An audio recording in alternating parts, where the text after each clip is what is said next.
Hello, my name is Mr. Wilke. We're learning statistics. We're starting a new chapter today. And we're going to start the chapter by learning about random variables. There's two types of random variables that we're going to learn. We will learn them both today. So let's start out though by understanding what a random variable is. So a random variable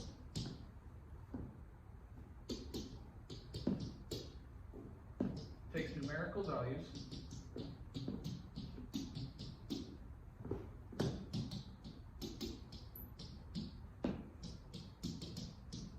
that describe the outcome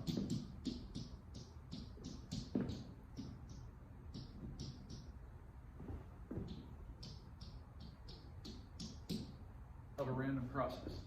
Okay, so if we are flipping a coin, that does not take a numerical outcome. If we're rolling a die, that does take a numerical outcome. Okay, so rolling dice would be random variables, flipping coins, not random variables. We can have other random variables that that have numerical values. We could look at things like age, income, all sorts of things will be random variables. Okay? So let's talk about what the two types are. The first one we're going to go over is discrete random variables.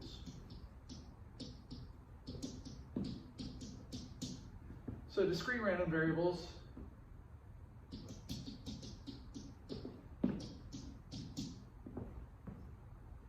have a fixed set of outcomes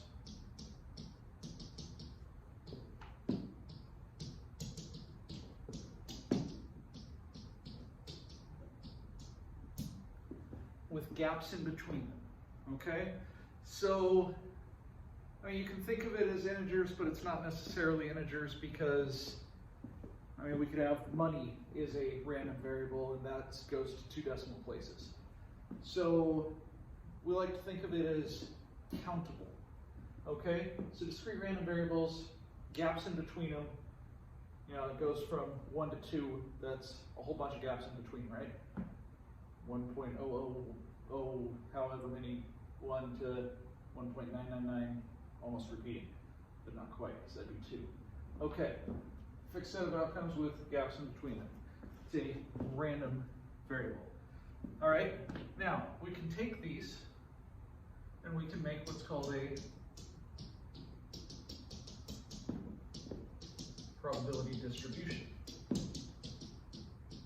Okay, so a probability distribution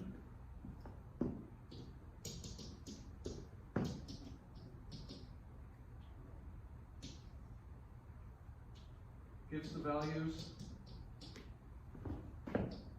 and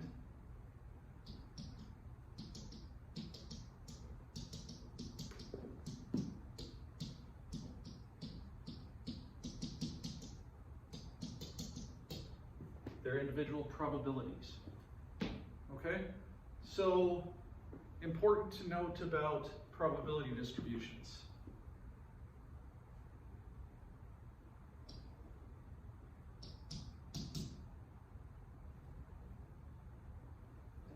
Piece of I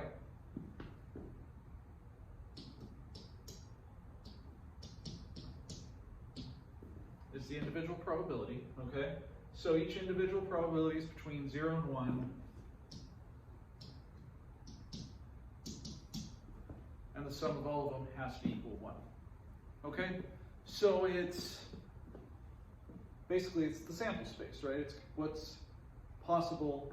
Remember, all the probabilities in the sample space have to add up to 1. Okay, so if we have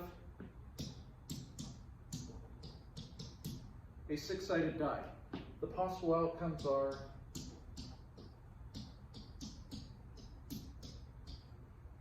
one through 6. Gaps in between these numbers, right? Yes? Okay. Probability is 1, 6, 1, 6, 1, 6. Like that. If I were to make this a histogram, what would the shape be? That's That's right, it's a uniform distribution, isn't it? So it would look like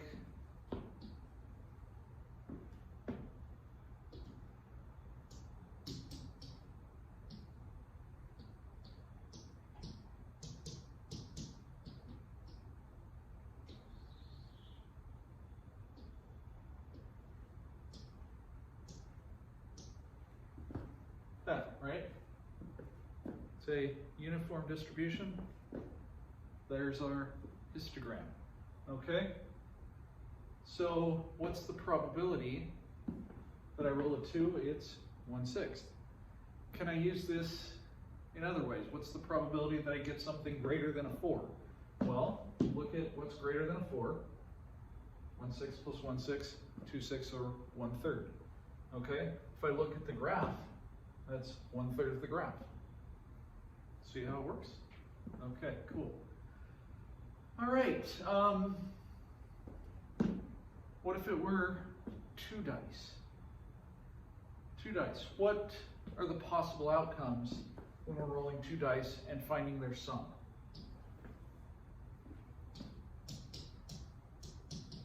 No, it's not 1 through 12, it's 2 through 12. Good. So 2 through 12.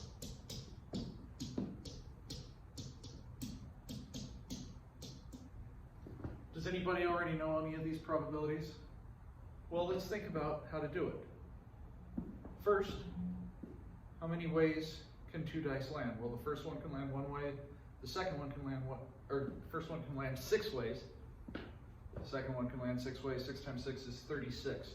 How many ways can we get a 2? The only way is just 1 and 1, so that's 1 out of 36. A 3 would be 1, 2, 2, 1, that's 2 out of 36.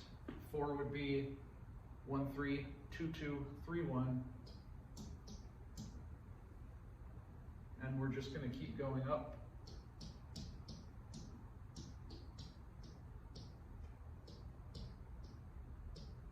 So we get to 8.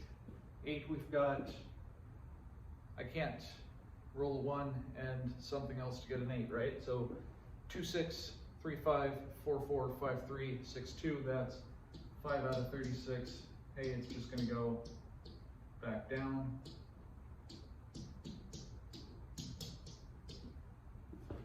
Now,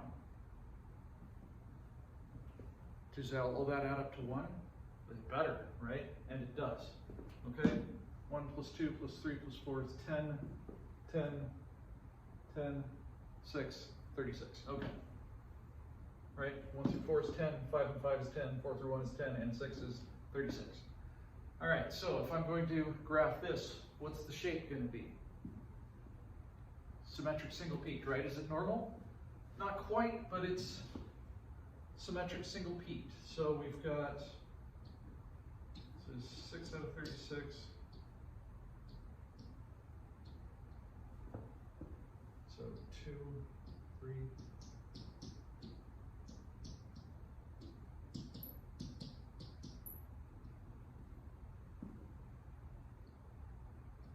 2, 3, 4, 5, 6, and then it's going to be symmetric.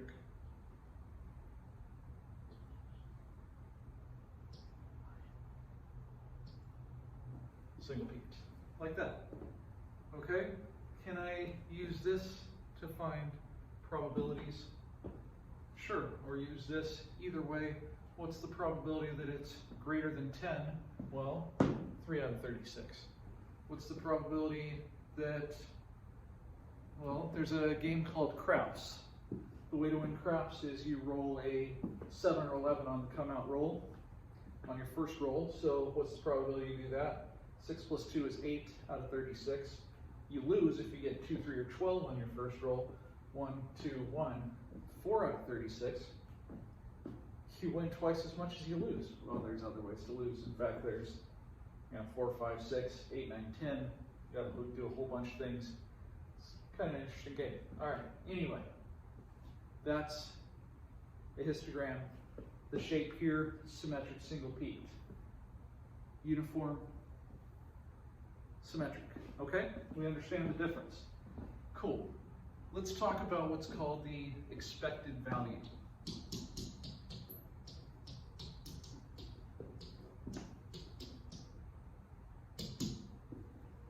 Now, the expected value of x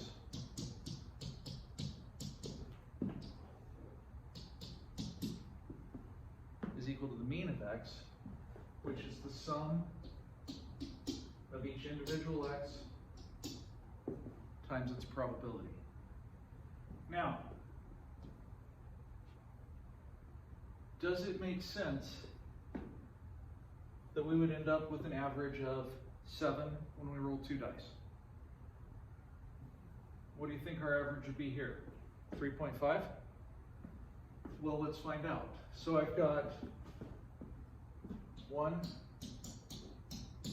times 1/6 plus 2. Oh, well, I'm just going to factor 1/6 out.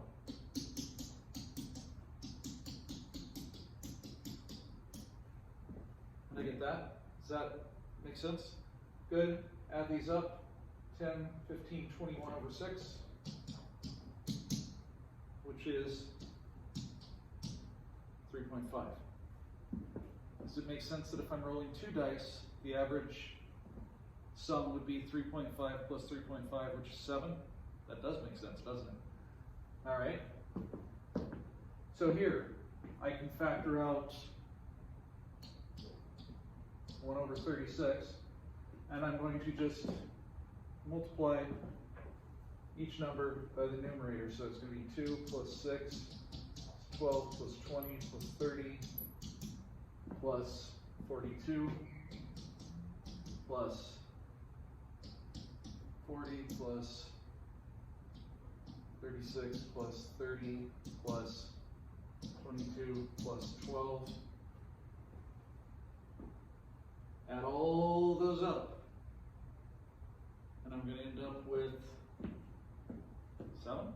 Is that right? I think so. Try it, see what you get. But yes, it's exactly what you'll get. You'll get an average of 7. Now, let's talk about the standard deviation. Who remembers what standard deviation is? Standard deviation was sort of the average distance to the mean, right? Well, with standard deviation here, we're going to see how far the average thing varies from the average, okay? So remember, with standard deviation, we don't start by finding standard deviation, we find the variance of x, which is sigma squared x, which is going to be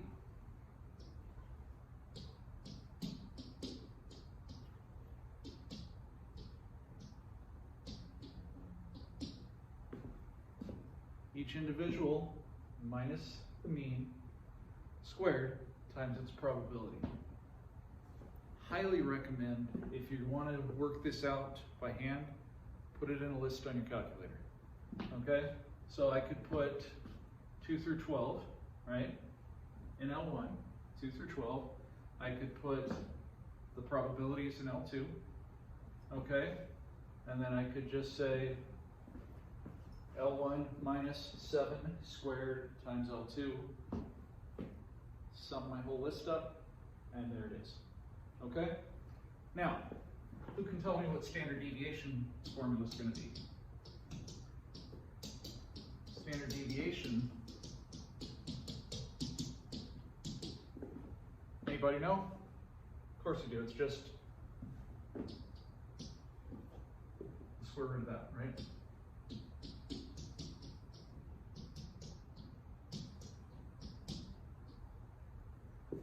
And there we go. Okay? So, does anybody have any questions about discrete random variables? Discrete means countable. So what do you think the non-countable ones are going to be called? They're going to be called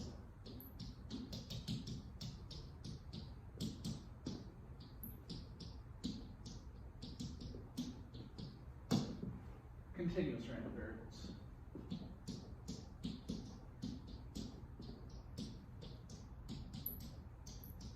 They can take any value on the number line.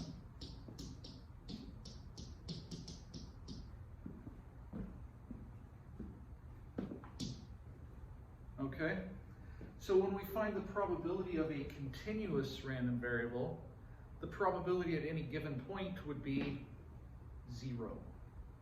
Right? Because there's an infinite number. 1 over infinity is 0. Okay? So when we find the probability,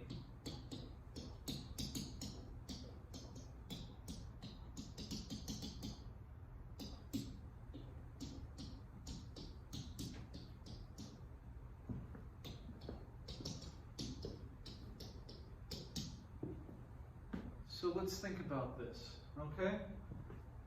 If I wanted to find the probability that I pick the number 8 on a random digit chart, has digits 0 through 9, the probability I select a number at random and it's an 8 is 1 out of 10, right? Okay, now, if I'm picking a real number between 0 and 1, what's the probability that I pick 0.8? 0, right? Does that make sense? It'd be the same as picking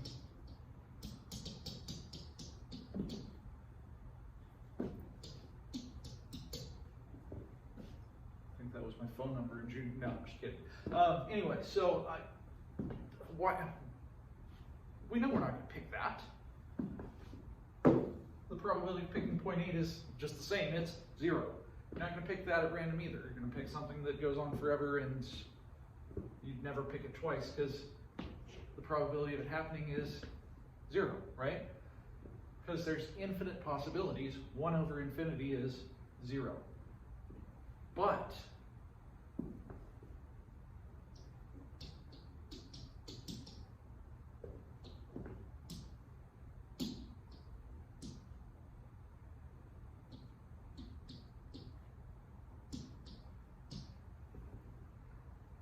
what's the probability that the first digit after the decimal point is 8? Looking at numbers between 0 and 1. First number after the decimal is 8. That would be 0.1, right? And think about it.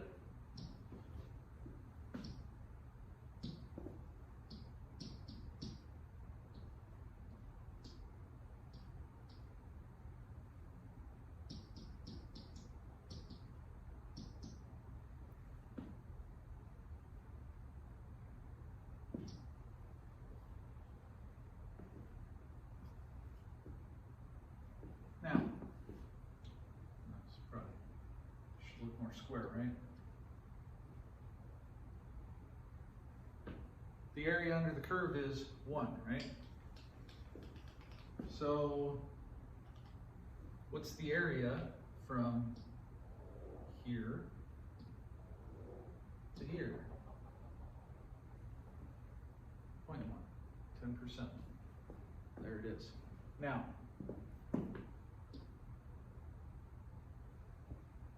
does that change the probability?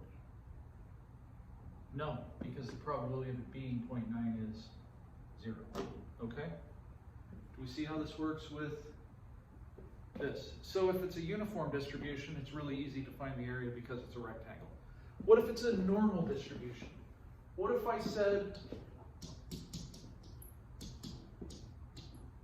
find the probability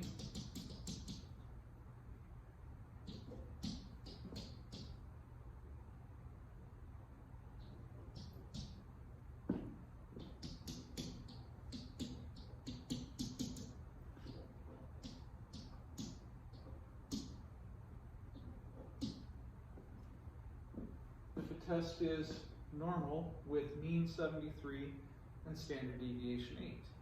Well, how do we do this?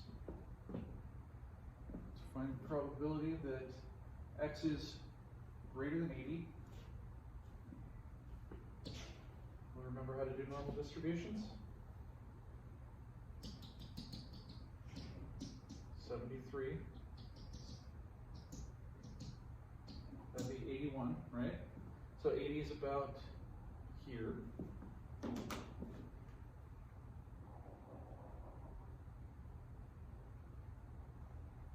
Now, you'll notice it says greater than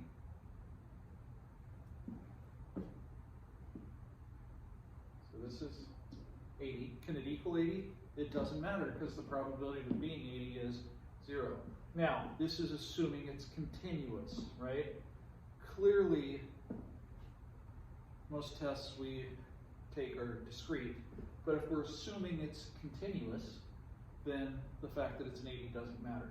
So all we have to do is find this. Well, how do we find this probability? Well, the probability that x is greater than 80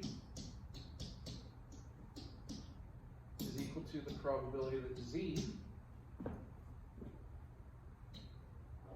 greater than 80 minus 73 over 8. So that's the probability that z is greater than 7 over 8 or 0.875. Use your z-chart and you can figure that out. Okay? Does that make sense? Yeah, we're going to work with normal distributions again, which we're going to do a lot. So it's good to remind ourselves of them. And yeah, especially since we've got a final exam coming up, normal distributions will definitely be on the final exam. All right, so yeah, that's about it. Does anybody have any questions? If you have any questions, type them in the chat, type them in the YouTube comments, and I will try to answer them. So thank you guys for listening. Thank you to Abysmal Dawn for the t-shirt, and it's a nice 5-day weekend coming up, right? Enjoy the 5-day weekend.